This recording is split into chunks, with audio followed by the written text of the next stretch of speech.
Hey guys, what's up? It's Toboloco and welcome back to our Yeovil 2019 career mode. We are finally in part 4 and we have made it to League 1 after winning League 2 in the previous few parts.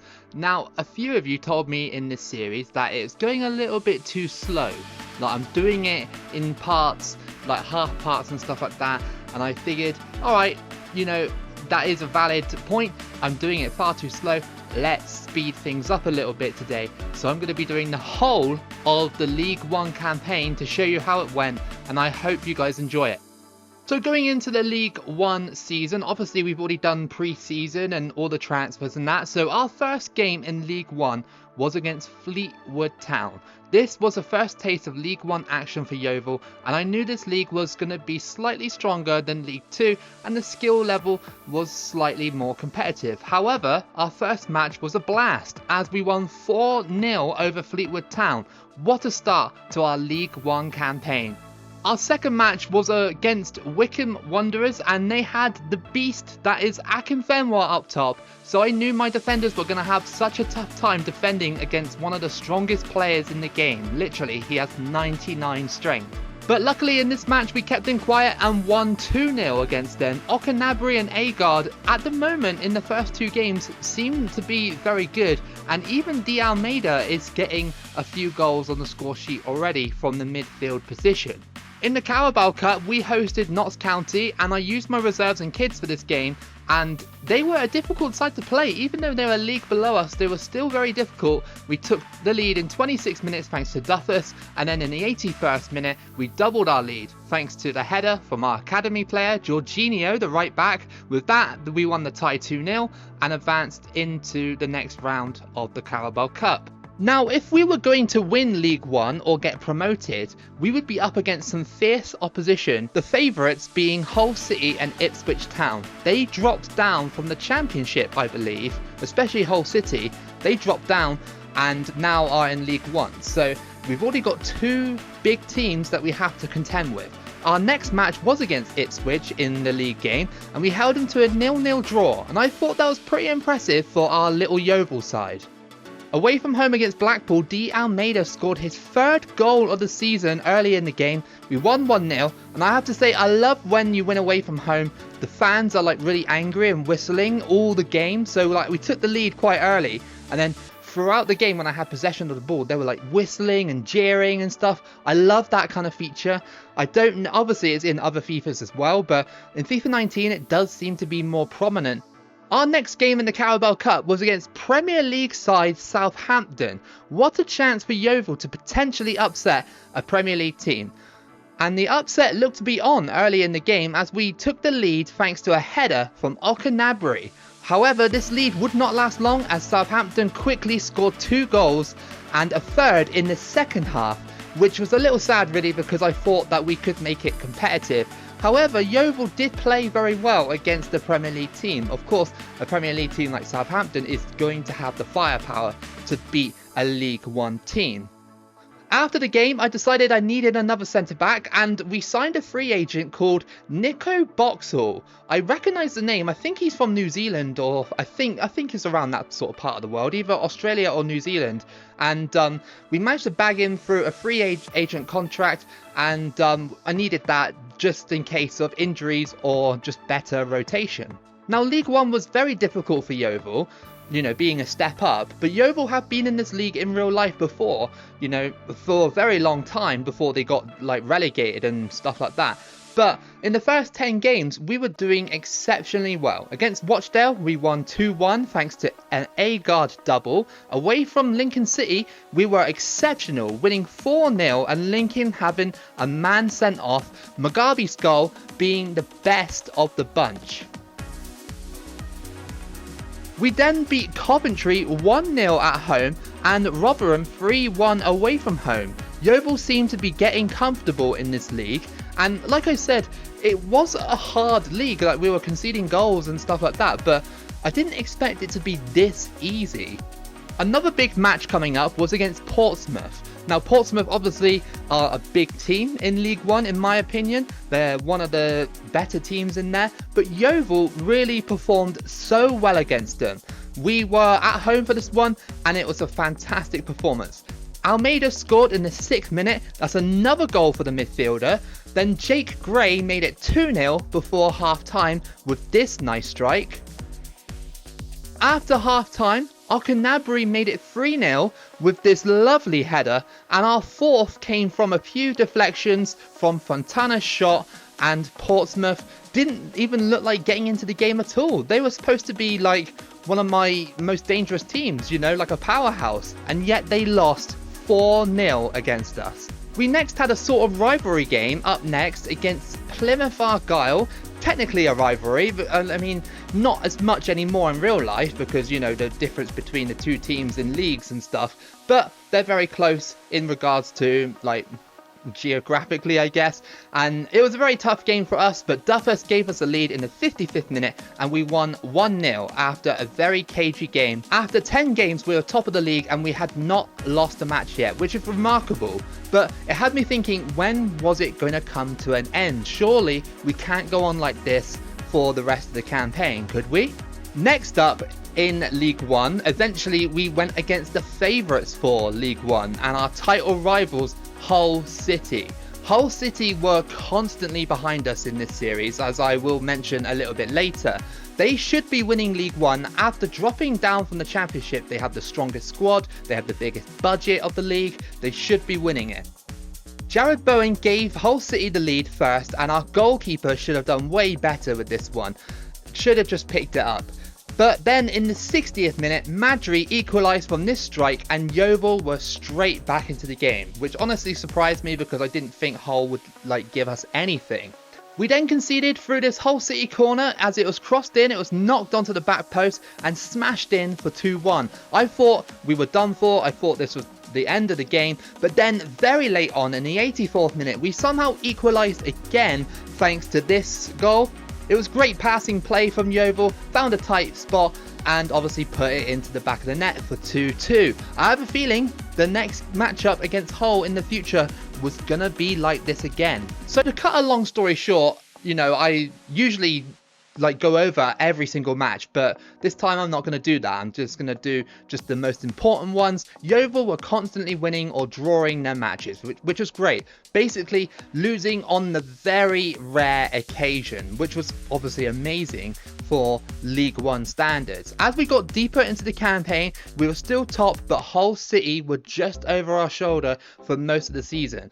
Our Checkatrade Cup run came to an end thanks to Charlton Athletic, sadly, and our FA Cup run in January barely even started as we surprisingly lost to League 2 opposition Carlisle United in the snow. We were so good, but we just couldn't finish our chances, and then Carlisle scored in the 86th minute, and then we conceded another goal in the 90th minute to lose 2-0 in the FA Cup, so we would have to wait until next season to have a crack at the FA Cup again. After that game, since it was January and we were in the January transfer window, I had a little bit of a budget left, just a small bit, and I wanted to try and get a better goalkeeper. And I found that Swiss international keeper Benaglio, however you pronounce it, was on the transfer list for Monaco, and somehow he agreed to join us to boost our League One campaign. So I managed to get a great former international Swiss goalkeeper for our League One cause.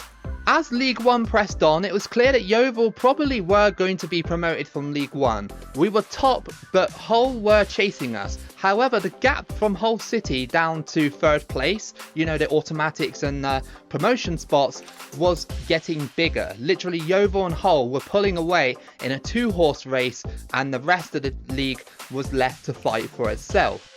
And of course, being in that top spot, of course, you've got to go for the league at that point, haven't you? So I really had to perform well and not drop any games. Our next big match was against Charlton away from home. We took the lead early thanks to Agard, but then within 10 minutes, Charlton fired in the equaliser to make it 1-1. It was a fantastic goal, but on Benaglio's debut for his club, his new club, it wasn't the start he wanted. However, it took until the 82nd minute for our star striker Okanabri to score the late winner against Charlton, an important goal that will give us all 3 points. Okanabri has at this point, I think, got about like 17 goals, which is the highest in the league so far. We needed that win against Charlton, as our next game was against Hull City again, but this time at Yeovil's ground. Hull unfortunately took the lead within 10 minutes. Thanks to this goal, our defence just could not get rid of it. The pressure was far too much. Luckily, Di Almeida, our star in the midfield, managed to equalise shortly, with Hull defending poorly as well. In the second half, Hull City scored again through this header by Jared Bowen. He just keeps scoring against us. They're lucky to have a talent like Jared Bowen down in League One. But Yeovil would not lie down in this game, as Jake Gray equalised again for Yeovil, using his strength to shield the ball from the defender to score. It seems like Hull and Yeovil could not be separated this season. In the 90th minute, we agonisingly hit the post, and we could have taken the lead. However, of course, hitting the post left it at 2-2. But I will take the draw at this stage. We kept pressing on in the season, winning games against Portsmouth and Plymouth Argyle. We beat Oxford United 3-0, but Hull City just kept on winning too. It was a real two-horse race for the League One title. We then lost against Peterborough United 2-1, which was a huge blow to our title chances, as Hull City were literally right behind us on goal difference. They had the same amount of points because they had won their game and we had lost. Same amount of points, but the goal difference was in Yeovil's favour. We then dropped points against Blackpool, only drawing 0-0, and then we dropped points again against Ipswich, 1-1 in that game as well. So 2 draws on the bounce, and I hated dropping points at this stage in the campaign. It's crucial that we win the title. This meant that Hull City were leading the league by 2 points in the race for League One. However, we recovered our form, beating Wycombe Wanderers, Fleetwood, Barnsley and Scunthorpe, and luckily Hull City dropped points in that process as well in that time. So now we are 1 point ahead of them, with only a few more games left to play. So we are basically at the end of this League One campaign, a very long campaign, but it's been pretty exciting, and we visited Southend United for one of our crucial games for the League One title. They gave away a penalty and they were given a red card early in the game, but sadly Yeovil missed the penalty, and then the game just was a stalemate for the whole game, and we could not capitalise on the extra man advantage, which was so annoying because it was more points dropped. But luckily in the game after that, we beat Rotherham 2-0, which put us back on track, as Hull City lost their other game next to us 1-0 to Blackpool. So that meant that going into the final game, it was Yeovil top of the league with 101 points. Hull City had 99. We just had to win against Coventry to confirm the league for Yeovil. Could we do it? It was tough opposition. Coventry are no pushovers, but in this game they really didn't stand a chance, as the momentum were on Yeovil's side. Early in the game we scored from this little tap in, as it kept bouncing around, and Okanabri taps it in to make it 1-0. Then straight after that, we had a good play in midfield. Okanabri chips it over the defence, and the youngster Fontana makes it 2-0 with this fantastic strike. We literally had both hands on the trophy at this stage. In the second half, we scored another tap-in from a corner, Mugabe making it 3-0, and that result clinched the League One title for Yeovil Town. What a moment for Yeovil, as they have won League One in a two-horse race against Hull. I honestly thought it would be a lot harder playing this league, honestly. When we played against Rochdale in the League 2 portion, they absolutely crushed us in the FA Cup. So I don't know whether or not it's just because Yeovil aren't a cup team yet or whatever, but I thought stepping up to League 1 we'd be mid-table, but Yeovil have done it with 104 points, winning the league. Hull City won their game as well. They got promoted. And if you're wondering about the playoffs as well, the League One players, Barnsley won the League One playoffs to get promoted to the Championship alongside Hull City and Yeovil Town. What a season it's been. The board were overjoyed at my performance. It literally put the rating up to like 91. Next season in the Championship though would be my hardest ever, since a lot of players, despite being offered contracts, would reject my contractual offers and move elsewhere or try free agency. So that kind of bummed me out a little bit, because now my squad is completely like different compared to what we were going into League One for. But I mean, I guess a rebuild would be great. Hopefully we have more money for the Championship. And if you're interested in other leagues and cups, the FA Cup was won by Tottenham 1-0 over Newcastle. The Carabao Cup was won by Burnley against Leeds 2-0. Literally all the bigger teams got knocked out in the earlier round, so all the sort of like average teams had a good chance of winning it. Barnsley won the Checkatrade Trophy, so they done a double, even though it's not an official double, but still a double. The Champions League was won by Lyon, surprisingly, 1-0 over Real Madrid. The Europa League was won by Liverpool, 2-1 against Roma. The Premier League was won by Chelsea, with Middlesbrough, Leeds and Sheffield Wednesday dropping into the Championship next season, so we'll meet them next season. Brighton won the Championship, with Aston Villa getting automatically promoted, so we won't be seeing them next season. The French League was won by PSG, Bundesliga was won by Bayern, Inter won Serie A, and Barcelona won La Liga.